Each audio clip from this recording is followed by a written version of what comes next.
Hey guys, so I just realised the other day that I've had a PS4 now for a little over a year, so I thought it might be kind of fun to just share with you some of the games on it that I've beaten and just let you know briefly what I think of them. So the first one, Until Dawn. Very much a story-oriented game. If you're somebody that likes a challenge or a lot of combat or something, you're not going to get it from. This is definitely a sort of choose-your-own-adventure in game form. Basically, it's kind of more like an interactive movie. In terms of the actual story of this game, it kind of comes out of similar mold to the film The Cabin in the Woods, in that it's basically a generic horror film with a bunch of teenagers, and they're all sort of killed off in this sort of desolate sort of landscape sort of area. I have to think it's so sort of cliched and generic. I have to think it's deliberate. It's kind of like a sort of parody, sort of tongue-in-cheek kind of take on things. The interesting kind of idea with this game is there are, I'm trying to think how many it is now, I think it's 6 characters in the game, and you play as all of them at some point during the game. Every single one of them can die, and every single one of them can survive until the end of the game, depending on how you play through the game. It's very much sort of just about sort of making choices. The game sort of boasts about the fact that there's a sort of a whole bunch of different kind of endings that you can have to the game, in the sense that you can have them all die, you can have them all live, and you can have any combination between those two extremes, basically. So in that sense, countless, well, not countless, but a whole bunch of different alternative endings, determined by which characters survive and which don't. But outside of that, the story is very much the same. Whatever choices you make, really, it's just sort of how you get to the end of the game, really, that is kind of different. They sort of talk about how it's a game you're supposed to play multiple times. I don't know, it's not massively interesting to play through it a second time, really, because the story is essentially still the same. It's, you can just make different choices. It's a little different, but yeah, you're very much on rails with the story. It is good, though. I do like the sort of motion capture that is done with it. Ronnie Malek plays one of the characters, and this is kind of weird sort of thing, with the kind of story that this is supposed to be. This is obviously supposed to be just a bunch of no-name actors playing sort of blank slate sort of characters that, we're not bothered if we see them die, and you've got an Oscar winner playing one of them, or a future Oscar winner anyway. You've also got, there's another actress from it, I forget her name, but she was in Heroes. I just recognised her immediately from that, because, even though, it's CGI, because it's a game, the characters in this all look exactly like the actors playing them. So yeah, it looks amazing.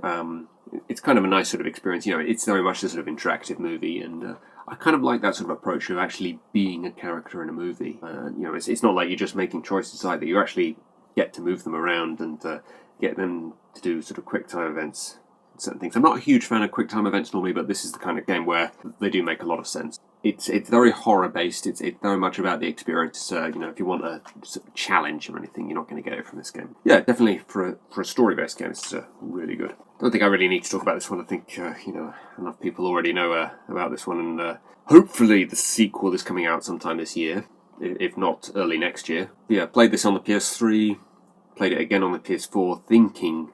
I think I played it on the PS4 about a year ago, thinking that the sequel was going to come out relatively soon, and so I'd have it fresh in my mind when I played the sequel. It's still not even been announced exactly when it's coming out yet, so I'm probably going to have to play this again once the sequel release date gets announced. Pretty standard, sort of comes out of the same mold as the Uncharted games of combat and sneaking around fighting enemies in various sort of different ways. And the fighting the zombies, again, a lot like fighting monsters and zombies in various other sort of combat games. When it comes to gunfire combat, I do prefer the third person's perspective. I prefer to be able to get a proper idea of what I'm doing. The only problem with it, with the third person perspective, is a lot of the time, if an enemy is literally a foot in front of you or inches away, and then you go to point a gun to them, suddenly it will sort of go like this. And you're like, what the hell am I aiming at? I can't even see them now. That's the only problem with the third-person perspective when it comes to shooting enemies. But other than that, yeah, standard sort of gameplay. I do remember the first time I played this on the PS3, I was a bit confused as to why it's considered one of the greatest games ever made. It's not bad or anything, but it's pretty standard. And then as it unfolds, it becomes obvious that it's very much about the story and the way they incorporate the storyline into the actual game. It's really kind of interesting the way they do that. It's kind of weird, with that being the case, then, that this is very much not a sort of choose-your-own-adventure type game at all. You are very much... There's a decision that the character you play as makes at the end of the game, where I think the idea is you're supposed to, even as the person playing as him, you're supposed to question it, but it's still forced upon you, and in a sense, that almost makes it even more awful to watch because the game actually makes you do it. I remember thinking that when I played Portal 2, there's a bit sort of part way through the game. I think it might be like almost exactly halfway, where I'm thinking to myself, should I be doing this? I don't know if I can trust this character. Is this going to work out all right? And I just quickly realised, I didn't even have a choice in it. I was going to have to do it. The game just wasn't going to progress unless I did it. That almost sort of makes it worse, more horrific to sort of watch. And certainly the second time playing through it, knowing what was going to happen, I was like even more sort of like, oh god, I can't bear this. The story is what really sells this game. It is a wonderful story. I kind of felt it all. I've actually already made a video about this, and it has definitely opened up my eyes to the idea that modern games are a lot more about story than they are about the gameplay, really. As long as the gameplay is sort of standard and playable and everything, the story is what really seems to be what people focus on. Which is why I still don't get why Hollywood is still trying to make video game-based movies. We basically already have video game-based movies in video games. They're basically interactive movies now. And again, speaking of which, another one here. These were games on the PS3, actually, and I've got to tell you, the graphics have not aged well. Very much interactive movies, both of these. Again, short games, no kind of challenge to them or anything. This one's really good. This one I thought was just alright. I found the story a bit kind of dull in a lot of places, and I didn't find the quick time events and the controls in it particularly interesting, and also the characters are just boring. Couldn't get behind that one at all. The alternate endings I didn't find particularly fascinating either. It was very much just a case of push a button to make different choices and everything. I wasn't massively interested in the choices. You compare it to like the Walking Dead games, the choices you're faced with, they're fucking impossible to make sometimes. The choices in these are kind of arbitrary a lot of the time. I'm like, what difference does it make what choice I make? This one though, really good. Again, the graphics have not aged well. I do like that you play as different characters in it, though, different sort of size to the kind of story. I've got to say, though, at the end of the game, when they reveal who the killer is, I think it's bullshit, to be honest. I don't want to spoil anything for anyone that's not played it, but that made no sense to me whatsoever, who the killer turns out to be. I did get the best ending, if anybody's wondering. It's pretty easy to get the best ending, to be honest. If you wanted to deliberately play the game badly or something and to get the worst ending, it's probably a more interesting way to play it, to be honest. The ending, in a lot of ways, as well as the fact that I don't understand why the killer, why he would do what he did. But also there's a lot of other things about the ending that didn't make much sense to me. Again, I don't want to spoil it for anyone. I also think the absolute main character, Ethan Mars, I think he's kind of a wimp. I think he just spends way too much of the game just feeling sorry for himself. But yeah, the atmosphere and the tension that you feel in the game, and also what happens right at the start of the game to sort of make you want this character to succeed all the more, I think is ingenious. It really makes you want to help him out and to see him succeed, really. It is a really dark and depressing sort of opening to the game, and it makes you want to do what you can to help the characters in it. It feels sort of very real to me. And again, it's very much an interactive sort of movie. I don't know if the characters in this one look like the actors actually playing them, because I don't know any of the actors, but the ones in this one certainly do. I think they've got another one out, came out recently, Detroit or something. I might have to check that one out as well. I wonder if they tactically brought this out the same year as Into the Spider-Verse, since Miles Morales actually plays a somewhat large role in this one as well, because in fact you actually get to play as him at one point. But yeah, really good. A little bit sort of primitive in terms of where you're allowed to go. You're restricted to just Manhattan. It's also a somewhat short game, although it does have DLCs. But again, those DLCs are quite short as well. But I have 100%ed it now, and I think I've got all the achievements, or they don't call them achievements on the PlayStation. I think they call them trophies, don't they? I've gotten all the trophies on it as well. Just thoroughly enjoyed everything in this game. The hand-to-hand combat in it it's very similar to the Arkham games, but I think it's actually a little bit better in this. I don't know what it was exactly, but it's clearly sort of taken directly from the Arkham games, but I just think it's just a little bit more enjoyable, a little bit more fun. Perhaps because you have the web-slinging mechanic to it as well. I also just find SpiderMan a much more interesting kind of storyline and character overall. The storyline is decent enough. I've seen better Spider-Man stories than this. The combat probably does get a little bit repetitive, but because you get better abilities and more health and the ability to inflict more pain on or damage on enemies as you go through the game, it starts to become sort of more satisfying, because fighting certain enemies becomes easier as you go on, and it motivates you to want to keep progressing and keep getting XP in order to get better at it. It's sort of standard of that type of game, but the whole sort of Spider-Man side to it, because I'm a real sucker for Spider-Man, just makes it a lot more enjoyable. I like the way it's just its own sort of thing. It's not sort of tied into any sort of film franchise or anything specifically from the comics or anything. Parker, when he was in his 20s, I don't think we've seen that in sort of a mainstream thing as of yet before. Peter Parker a little bit older, when he's been Spider-Man for quite a few years. Even the cartoon series from the 90s, which I watched a lot of, I don't think they really went into that at all. I think Mary Jane is kind of annoying in this. If I had any kind of major negative, I didn't really enjoy the parts where you play as her. I would also have liked to have been able to roam around Manhattan as Peter Parker. It didn't really make sense to me. He's just walking around the city, just minding his own business. Why is he dressed as Spider-Man? Why not just change back into your normal clothes? I also like there's a lot of optional storyline sort of stuff that you can do as well. Some of the collectibles were just in there for the sake of being collectibles. I thought that they were a little bit sort of silly, like taking photographs of landmarks. It seemed a little bit lazy to me. There's maybe a little bit too much sort of combat. I mean, most of the hand-to-hand combat stuff is optional, I think. It's just sort of there, sort of 100% it, but there's a hell of a lot of optional combat. I think I do prefer, just in general, when it comes to combat, I prefer the sort of hand-to-hand stuff to gunfire. Spider-Man does not use a gun because he doesn't kill people. If you're any kind of Spider-Man fan, I would highly recommend this. As games go in general, it's probably nothing particularly special. I would say it's the whole Spider-Man side of things. I just love Spider-Man that really make this worthwhile. Gotta make a confession, guys. Never played a Tomb Raider game before I got this one. Never got into them on the PS1. Not entirely sure why that was, really. I guess it just passed me by, really, because I did have a PS1 and a PS2, and I just never bothered with the Tomb Raider games for some reason. And I thought since they've rebooted the series, I thought might as well start getting into them and seeing what they're like. Yeah, they're good. They're not exactly the kind of game that I would want. I would prefer, there being slightly less combat, maybe, and just a little bit more of a puzzle element, because I do really enjoy the puzzle elements to the games, but the combat is something that I'm less enthusiastic about. Even though I can get into combat and everything, I think essentially what it boils down to is I suck at combat, particularly gunfire combat. I'm just terrible. I cannot do that kind of thing at all. The main reason I resonated with the Angry Video Game Nerd when I first started watching it is because that is exactly what I am like when I'm trying to do gunfire combat in particular. I don't know what I'm doing. I'm crap. What? How did he get me? I was hiding. That's not very effective, this shotgun. Christ, how many hits does this guy take? Oh! I was just about to climb up.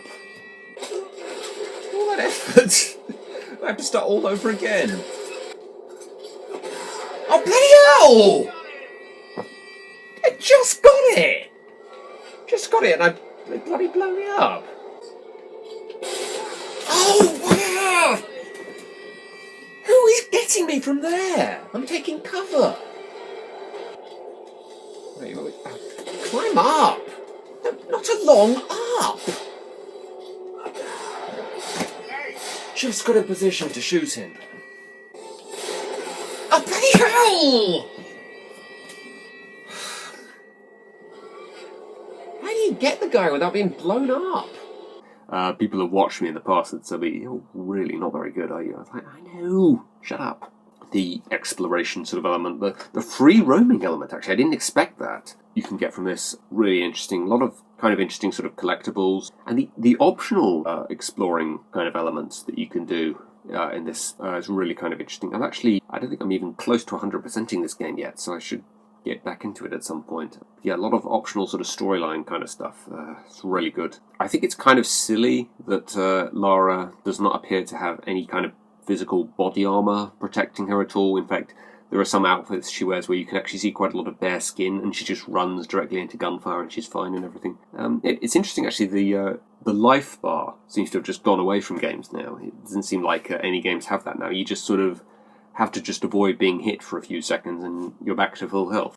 Yeah, I think games have gotten too easy, to be honest, but obviously that's why they have difficulty settings, and I think if I ever tried to play games on a harder difficulty setting, I would get sick of them pretty quickly, and I would just die constantly. At the same time, I'm still sort of thinking about the fact that, this is way too easy. I'm sort of questioning how much satisfaction I get from beating it, but it's kind of obvious now that you don't play games so much for the challenge, you play it for the experience. Yeah, it is a really good experience from that perspective. It's nothing sort of special or anything. I'm sure the previous sort of Tomb Raider enthusiasts will say it's nothing compared to the games on the PS1 or anything. She doesn't do the thing where she's wielding two guns at once at any point, at least not as far as I can remember. And also the climbing mechanic is a bit too similar to Uncharted. It almost feels like Uncharted with a woman, except maybe there's a few more puzzles. And the story's not as good as any of the Uncharted games, certainly. But yeah, I still kind of liked it. I would definitely want to get Shadow of the Tomb Raider at some point. Loved the first two games of this when I was a kid.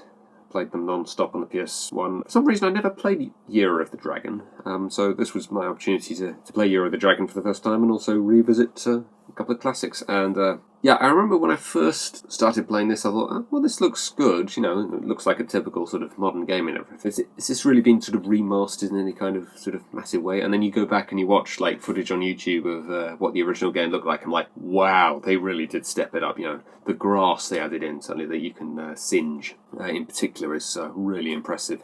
And the new animations on some of the enemies as well. I managed 100% all three games. I don't think I got all the trophies for all three games as of yet, so that's something I'm going to have to try and look into. But yeah, these games are not any kind of sort of real challenge or anything, and particularly with these new cutscenes, the way they've animated the characters and some of the voice acting, they seem to be going down the route of the sort of Saturday morning cartoon, which sort of made me think, am I a bit old to be playing this? This is just exactly my kind of game, because the exploration of just finding stuff, and the satisfaction of, flaming everything and watching stuff get destroyed, it's just bloody satisfying is what it is. It's not a challenge or anything, it's just fun. It's fun to go around and just explore everything and find stuff. The gliding mechanics sometimes frustrate me a little bit in the way that it's a little bit unclear as to whether or not you're going to be able to make it onto a platform or anything, particularly in the first game where you don't have the ability to jump up when you press triangle. I really missed that playing the first game, actually. I kept pressing triangle thinking it was going to do something and it doesn't. Also, the first game's pretty short if you just want to beat the main objective. So yeah, I would say that the first game, when you compare it to the other two, doesn't really seem anything like as good when you look at it nowadays, particularly the sort of limited sort of character interactions that they have in the first game. But yeah, still definitely worth getting if you're any kind of Spyro fan whatsoever. And finally, the Uncharted games. Have played these before in the past, every sort of now and again. For whatever reason, I sort of never got properly into them. Got the PS4 and I decided, I'm going to have to play these. The same people who made The Last of Us, and also probably going to get Uncharted 4 at some point as well. I just felt like I needed to sort of properly play the Uncharted games. So the only sort of major gripe I would have with them is, other than the fact that, there's a lot of gunfire combat and, like I said before, I suck at that. They're all a bit short, considering, there's very little optional stuff. You're very much sort of just following a storyline and there's no sort of side path you can go off onto. The actual games themselves, if you just sat down and started playing them for like hours on end, none of them really, I suppose playing all three of them would probably occupy you for a decent amount of time, but each of the individual games, that one would probably take a couple of days, that might take 3 days, and that might take 3 days as well. So overall, if you were just playing it non-stop, it might take a week, maybe slightly more than a week. It took me a little bit longer because I just don't have enough free time really to play games for more than a couple of hours, a couple of times a week. Although having said that, having had the PS4 for slightly over a year, I've beaten all of these. I don't know, maybe I have more free time to play games than I thought. When I consider what the price of this was, and you get three actual games, that were sold individually when they first came out, that's definitely worth getting, I would say. The remastered side of things is kind of barely noticeable. It was the same with that game as well. I really just did not notice the difference at all, really. The graphics look much the same. I would say the third one is probably the best, just because it has the most interesting story. It's the first time that the story really becomes the most important thing and you really feel like you're playing a movie. The other two, the story's kind of an afterthought. The second one probably has the most puzzle element to it. probably the main plus with the first one is Chloe's not in it. Yeah, sorry, I can't stand Chloe. Also, seems to follow the Indiana Jones format, the third one, because it starts out with Nate as a boy. You start with him as a boy, but one of the first things you do is you're playing as Nate as a boy, much like the third Indiana Jones film. Does that mean Uncharted 4 is like Kingdom of the Crystal Skull, I wonder? But yeah, I actually heard somebody joke once that there will never be an Uncharted movie because they've already done that with Indiana Jones, basically. In which case I would say good, because video game movies suck. Always have and always will. Off the top of my head, I can think of maybe like 2 halfway decent games based on... halfway decent movies based on video games. There you go.